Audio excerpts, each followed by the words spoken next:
Friends, welcome to trendy சமையல். இப்போ அருமையாக ஒரு ரவையில் ஒரு கேக்கு செய்யலாங்களா?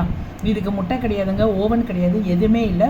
சாதாரண நம்ம பிரியாணி செய்கிற தம் செய்கிறோம் இல்லைங்களா? தம் வைக்கிற நம்ம தோசைக்கல்லை வச்சு தான் நம்ம இந்த ரெசிபியை நம்ம இந்த கேக்கை செஞ்சுருக்கோம்.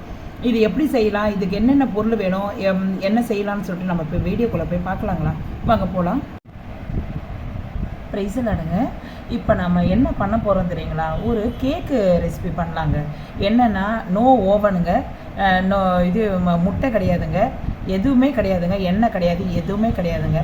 நம்ம ஆஃப்டர் ஆல் இந்த ரவையை வச்சு தோசைக்கல்லை வச்சு செய்ய போகிறோங்க. இதை பாருங்கள், உங்கள் முன்னாடி இந்த தோசைக்கல் வச்சுருக்கேன்.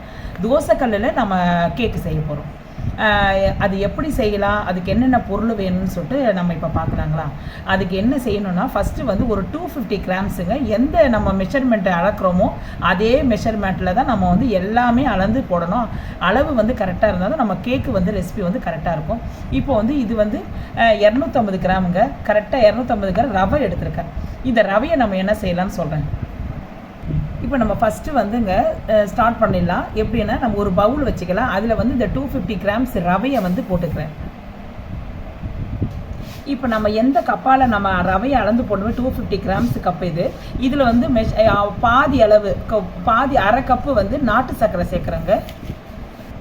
இதில் ஒயிட் சுகர் வேணும்னாலும் நீங்கள் சேர்த்துக்கலாம். நான் நாட்டு சர்க்கரை சேர்த்துருக்கேன். இதில் அரை கப்பு மில்க் சேர்த்துக்கலாங்க. அதையும் இதில் ஆட் பண்ணிக்கலாம். இப்போ அதே மெஷர்மெண்ட் கப்பில் ஒரு 1/2 கப்பு தயிர் சேர்த்துருக்கேங்க. இப்போ அப்படியே எல்லாமே எந்த கப்பால் நம்ம அளந்தோமோ அதே கப்பில் தான் மெஷர்மெண்ட்டு கரெக்டாக இருக்கணும் ஃப்ரெண்ட்ஸ். அப்போ தான் கேக்கு கரெக்டாக வரும். இது எல்லாமே இந்த கலவையை ஒரு மிக்சி பவுலுக்கு மாற்றிக்கலாங்க. இதில் ஒரு பிஞ்ச் அளவு உப்பு, இது அப்படியே நம்ம அரைச்சிடலாங்க. நல்லா ஃபைன் பேஸ்ட்டாக அரைச்சிக்கலாம்.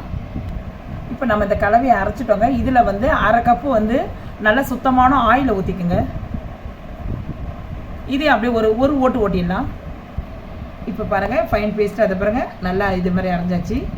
பக்குவம் இதே மாதிரி இருந்தாலும் பரவாயில்ல. இதை பாருங்கள், இவ்வளோ கட்டியாக இருக்குது பாருங்கள். இதில் சும்மா ஒரு 2 டீஸ்பூனு மில்க் ஊற்றிக்கலாம். 1 2 மில்க் ஊற்றிட்டு அதையும் கலக்கிக்கலாம். ஒரு அரை டீஸ்பூன் ஏலக்காய் தூள் சேர்த்துக்குங்க. இதில் நான் சர்க்கரையும் சேர்த்து நான் அரைச்சிருக்கிறேன். அதனால் கொஞ்சம் நிறையா இருக்கிற மாதிரி இருக்குது. இதில் ஏலக்காய் தூள் சேர்த்துக்குங்க. ஒரு பிஞ்சு அளவு ஆப்ப சோடா சேர்த்துக்குங்க. ஆப்ப சோடா சேர்த்தா தான் கேக்கு கரெக்டாக வரும். இது சேர்க்காத விட்டுறாதீங்க ஃப்ரெண்ட்ஸ். போட்டு எல்லாத்தையும் மிக்ஸ் பண்ணிக்கோங்க. இப்போ ஓகேவா ஃப்ரெண்ட்ஸ்? எல்லாமே முடிஞ்சிச்சு, ஆல்மோஸ்ட் முடிஞ்சிச்சு. இப்போ இதில் ஒரு 5 மினிட்ஸ், ஒரு 5 நிமிஷம் அப்படியே விடுங்க. கொஞ்சம் கொஞ்சம் இது செட் ஆகட்டும். ஏன்னா நம்ம இது ரவை தானே இதுங்களா. ஒரு 5 நிமிஷம் விட்டுட்டு அதுக்கப்புறம் நம்ம நெக்ஸ்ட்டு இதை ஸ்டார்ட் பண்ணலாம். இப்போ 5 மினிட்ஸ் ஆயிடுச்சுங்க. நல்லா கரெக்டான பக்குவத்தில் வந்துச்சு. நம்ம இது மாவு கரெக்டாக வந்துடுச்சு. இப்போ நம்ம ட்ரேயில் ஊற்றிக்கலாம். இப்போ நம்ம கேக்கு நம்ம ரெடி பண்ணிக்கலாம். அதுக்கு நான் ஒரு தட்டு எடுத்து நான் ஆயில் ஊற்றி வச்சுருக்கேன். நீங்கள் நம்ம உங்கள் கேக்கு ஊற்றிருக்க ட்ரே இருந்துச்சுன்னா ட்ரேயில் நம்ம ஆயில் தடவி நீங்கள் ஊற்றிக்கிங்க. என்கிட்ட தட்டு இருக்குது. தட்டில் நம்ம இப்போ சுத்தமாக ஃபுல்லாக ஆயிலை ஃபுல்லாக அப்ளை பண்ணுறேன். அப்போ தான் நம்ம கேக் எடுக்கும் போது ஒட்டாமல் வரும் ஃப்ரெண்ட்ஸ். அதனால் நல்லா அப்ளை பண்ணிக்கோங்க. கொஞ்சம் ஓரங்கிற எந்த இடமும் கேப் இல்லாதபடிக்கு அப்ளை பண்ணிக்கோங்க. இது என்கிட்ட ட்ரே இல்லாத பட்சத்தில் நான் இது செய்கிறேன். நீங்கள் ட்ரே இருந்துச்சுனாலும் பட்டர் ஷீட் இருந்தாலும் அதை நீங்கள் கீழே போட்டு அது மேலே நீங்கள் அந்த மாவை ஊற்றிக்கலாம், அந்த கலவையை ஊற்றிக்கலாம், கேக்குடைய கலவையை. நான் எனக்கு நான் பட்டர் ஷீட்டு இல்லை, அதனால் நான் இப்படியே நான் எண்ணெய் ஆயிலை தடவி நான் இதில் அப்படியே ஊற்றிக்கிறேன். இப்போ நான் ஃபுல்லாக நம்ம நல்லா சுத்தீரம் அப்ளை பண்ணியாச்சு. ஃபுல்லாக எல்லாமே அப்ளை பண்ணியாச்சு. இப்போ நம்ம ஊற்றிக்கலாம்.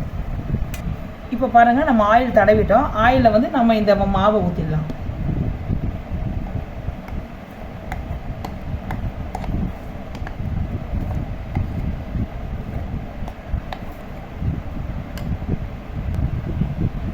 ஓகேங்க, நம்ம ஊற்றியாச்சு. இப்போ நம்ம தட்டை இப்படி ஒரு தட்டு ஷேக் பண்ணிக்கோங்க.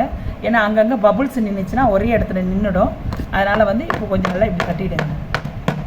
அப்போ வந்து நம்ம எல்லாமே அது சரியாக வந்து கரெக்டாக நிற்கும்.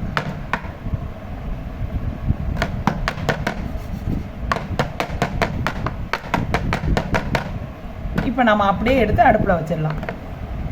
இப்போ நம்ம கேக்கை வேக வச்சுக்கலாங்க. தோசைக்கல்லில் தான் நான் வைக்கிறேன். இந்த தோசைக்கல் வந்து பழைய தோசைக்கல் இருந்து இது நம்ம வந்து பிரியாணி செய்யும் போது நம்ம தம் போடுறோம் இல்லைங்களா, அதுக்கு கீழே வைப்போம் இல்லைங்களா, அந்த தோசைக்கல் இனிமேல் அது இது தேவைப்படாது. நம்ம இப்போ ஒரு வாட்டி நம்ம செய்யும் போது திரும்ப இதில் தோசைலாம் சுட முடியாது ஃப்ரெண்ட்ஸ். அதனால வந்து தேவையில்லாத ஒரு தோசைக்கல்லாக இருந்தால் அதை எடுத்துக்கோங்க. அது மேலே வந்து ஹை ஃப்ளேமில் வச்சு நல்லா ஃபுல்லாக ஹீட் பண்ணிக்கோங்க. நல்லா இது பாருங்க, இப்படி கையை வச்சா நல்லா அனல் வருது, நல்லா ஹை ஃப்ளேமில் இருக்குது, பயங்கரமாக சுட்டு இருக்குது. அது மேலே ஒரு தட்டு வச்சுக்கோங்க. ஒரு சின்ன பிளேட்டு மாதிரி வச்சுக்கோங்க. அதில் தூக்கி நம்ம இந்த தட்டை வச்சுக்கோங்க. கரெக்டாக இந்த தட்டை வச்சுக்கோங்க. இது கரெக்டாக பொருந்துற அளவு ஒரு நம்ம இட்லி குண்டா மூடி இருக்கும் இல்லைங்களா, அது கரெக்டாக இதை பாருங்கள், நல்லா மூடி, நல்லா காற்று நல்லா ஆவி எங்கேயும் வெளியே போகாதபடிக்கு இந்த சைடெல்லாம் பார்த்துக்குங்க, எங்கேயும் போகாதபடிக்கு. இதிலேருந்து நம்ம வந்து லோ ஃப்ளேமில் வைங்க. அதாவது ஹை ஃப்ளேமில் நம்ம தோசைக்கல்லை ஹீட் பண்ணிட்டோம். இப்போ லோ ஃப்ளேமில் வச்சு கரெக்டாக ஒரு 30லேருந்து ஒரு 40 நிமிஷம் அப்படியே வேக விடுங்க. எடுத்து பார்க்காதீங்க. அதுக்கப்புறம் நம்ம வெந்துச்சான்னு எடுத்து பார்க்கலாம். இதுலேருந்து அப்படியே விட்டுருங்க. லோ ஃப்ளேமில் வைக்க சொல்கிறேன் ஃப்ரெண்ட்ஸ். இப்போ அப்படியே வந்து நம்ம அப்படியே கம்மி பண்ணிவிடுங்க. லோ ஃப்ளேமில் இருக்கணும். இதுலேருந்து ஒரு 30 நிமிஷம் நம்ம கழித்து பார்க்கலாம் ஃப்ரெண்ட்ஸ். இதில் வந்து நான் சில நட்ஸுகள்லாம் சேர்த்துக்கலாம். அப்போ தான் வந்து நமக்கு வந்து கேக் வந்து நல்லாயிருக்கும், பார்க்குறதுக்கு நல்லாயிருக்கும். இதை நான் சேர்க்க மறந்துட்டேன், சாரி ஃப்ரெண்ட்ஸ். இதில் வந்து நம்ம வந்து ட்ரை ஃப்ரூட்ஸு, இது ட்ரை கிரேப்ஸ் இது நம்ம ஆட் பண்ணிக்கலாம். அதுக்கப்புறம் கொஞ்சம் வந்து கேஷ்யூ நட்டு,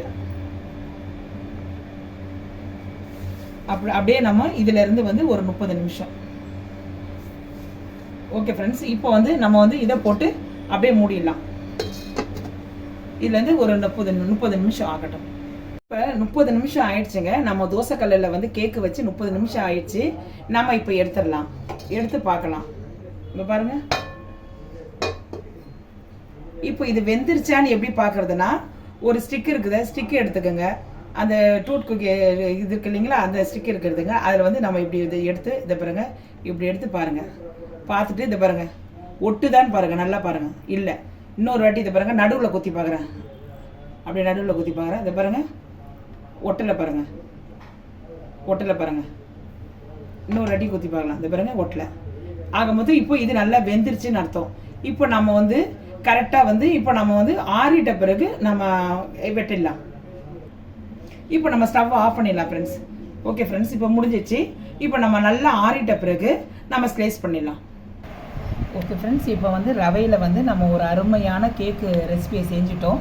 இதுக்கு நோ ஓவனுங்க, நோ முட்டை, எதுவுமே கிடையாதுங்க. தயிர் அந்த இதை வச்சு தான் நம்ம வந்து நாட்டு சர்க்கரை வச்சு தான் நம்ம செஞ்சுருக்கோம். உங்கள் முன்னாடி இதை பாருங்கள், நல்லா ஆறி இருக்குது, நல்லா வெந்திருக்கு. நல்லா நான் கட் பண்ணி கட் பண்ணி வச்சுருக்கேன். ஆல்ரெடி ஒன்று எடுத்து இதை பாருங்கள் கட் பண்ணி வச்சுருக்கிறேன்.